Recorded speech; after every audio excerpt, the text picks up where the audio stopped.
Hi and welcome to Dave's Classic Collectibles. Previously on my videos you would have probably heard me mention the nasty word rash. Yes, our die-cast models do actually rust. So today we're going to have a look at some examples of rash. We're also going to talk about what we can try and do to prevent this from happening to our models. So let's go out to the workshop and have a look at some examples. Today we're going to have a look at some examples of paint rash. This is the terminology used in the industry. What is paint rash? Is actually rust. So yes, our die-cast models do rust, but for the term of the video today, we're going to call it paint rash or just rash. Definitely an advantage of resin models is you won't have this problem. You won't get rash. Why does it happen? Well, there's quite a few different reasons why it does. Number one is how we display our models. People sometimes think that, oh, I've left it in the box since brand new. The car's going to come out perfect. Most of our models are in styrofoam boxes, styrofoam sweats. So that's not a very good thing. When we're displaying our models out of direct sunlight, dust free, obviously not too dark because we want to decrease the major thing, which is moisture in the air. So air conditioning vents, all these sorts of things are very, very important to reduce the chances of getting this nasty paint rash. Some models are definitely more prone, and unfortunately we do see it in darker cars. I think it's easier to see, but you tend to find it more in dark colours. The four cars that we're using today, three are in front of us, are all American muscle cars. So please don't think this is a dig at American muscle. By no chance. It doesn't matter what the model is. If it's die cast, rash can happen. We're just using these cars today. Hopefully they can show us exactly and get the examples up so you can actually see what paint rash looks like. And basically it is blistering paint, or like your skin if you have a rash. Now we'll have a look at a couple of models with rash. Our poor Pontiac here, it really sucks. This has rash bad. And unfortunately this model is just too far gone. This is only going to deteriorate and get worse. As you can see, there's blistering on the front of the guards on both sides, and also you may or may not be able to see it, but there's some blistering in the roof as well. Quite common when we see rash that it is generally worse on the roof, bonnet and boot. You can get it on the sides, and you will get it on the sides, but it definitely tends to be more noticeable on the flat areas on top, or definitely more noticeable to the eye. As I said, unfortunately, this car, it's just going to deteriorate and get worse. The blistering on those front guards, that paint is really gone, and incredibly very sad to see. It really sucks. This is the damage. So if we don't look after our models, this is definitely what we could be ended up with. Now we have a model with a little bit of rash, or early stages of rash as it's just starting to form. It's on the roof, on the driver's side, being American car, so the side facing us at the moment, and from between the first black stripe into the door. This is early stages of rash. Today I'm going to try and polish this and see how good I can get it. Now I definitely know that I can improve it. I may or may not be able to get it all out, but we're going to find that out today. But definitely even polishing this will definitely slow the process down. So how much we can improve it, we're going to find out, but definitely by polishing this, we'll definitely reduce it and at least slow the process down of the rash forming any worse. Here we have a couple of polishes that I actually use. I'm quite happy with the Tamiya brand, which is what these two are. One other one that isn't there is the coarse. So you have a coarse compound, a fine compound, and a finished compound. Obviously the coarse one is more coarser, so therefore you've got to be careful because you can take your paint off, so just be a little bit wary with that one if you do use it. But definitely the fine and the finish are the two products that I use. The finished product, I've only been using that now for a couple of years, and it's magnificent how good it brings up my die-cast models, so absolutely thumbs up for that one. As always, when you're polishing these models, microfiber cloth, as you can see it's there, use two, one generally to apply your polish, and then another one to wipe off your polish, and obviously use one microfiber per product that you're using. Don't use the same. But as I said, I've been using the Tamiya now for several years and very, very happy with the products that they produce. So this is our polish. You can see this one's a brand new one. We'll just open it up and you can see there it is nice and sealed, which is good. Just take this away for a sec and pop it. So normally I would do this on the bench, but it's a bit different today when we've got the camera here and we can just try and see what we can actually do.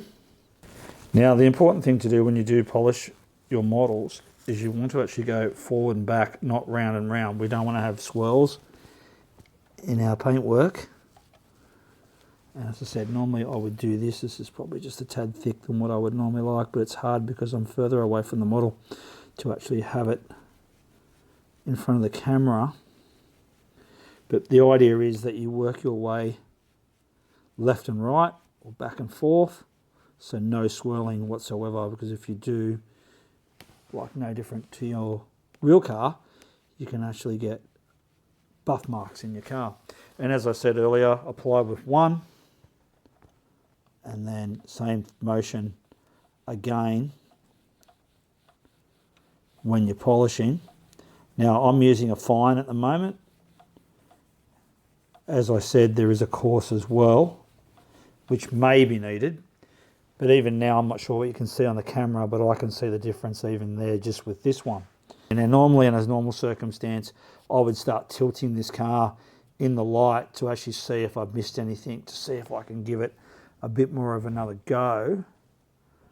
And I'm just thinking I might just give it, you may or may not be able to pick it up, but there still is one little bit there pretty much in the center of it. So we'll give that another go and just see what we can actually do to this Mustang and hopefully get it. As I said, we're definitely going to be able to improve it. Hopefully we can get it, which would be really, really good. So these sort of things do definitely reduce and can save the lifespan of the model. If we get it early enough, we can actually prevent it, which is fantastic because prevention is better than cure. But as I said before with the Pontiac there, the black Pontiac, she's unfortunately way too far gone, so there's nothing we can do with her, which is a bit of a shame. But by doing these, really can help the model if we get it early enough, which in this case I believe we can. Now I'm going to come back with the finish.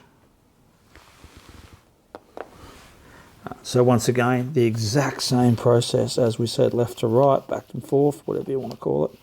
I'm a little bit messy there, normally I'm a lot better than this, but because the camera, I've got to be further away from the model that I would like, and obviously we want to try and stop all the polish from getting in those crevices, but if they do, a cotton bud works really, really well just to get that out.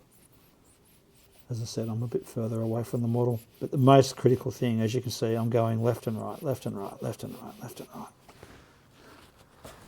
And what this does, just finishes it off just that little bit more and give the model a really good shine. And looking at it, I'm pretty sure the fine polish, the first stage that I used on this car, and probably what I would normally do is then just continue polishing the full roof, at least with finish, just to make sure there's no difference in shine over the paint, over the panel of the car.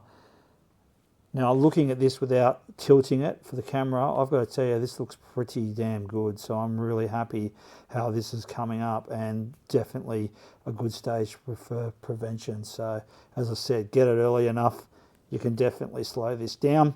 This is not actually my model, but if it was, I'd probably come back in a couple of months and just have another look and just check to make sure that it hasn't got any worse or it hasn't started to come back at all.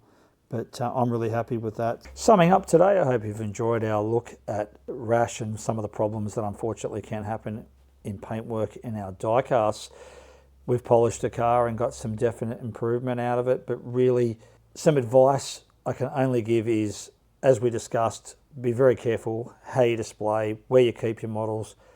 Definitely trying to keep that moisture is the really nasty word here that can cause it, and don't leave them in foam boxes if you really can, because they do actually sweat. Have a really good look at the models when you're purchasing them. As I said, I have seen it in brand new models, never alone in older ones. It does more occur in older models, but it is still there. I've opened brand new boxes, seen brand new cars, and you've got pimples and paint rash already. You just sit there and shake your head. Have a good look at your models. Well, I hope you enjoyed today's episode of Dave's Classic Collectibles. Unfortunately, we're talking about not really a very fun topic, but unfortunately, rust or rash really does happen. If you've got a model that is covered with rash or something that you've lost because of that, it's turned into rust, leave a comment down below and tell us your story.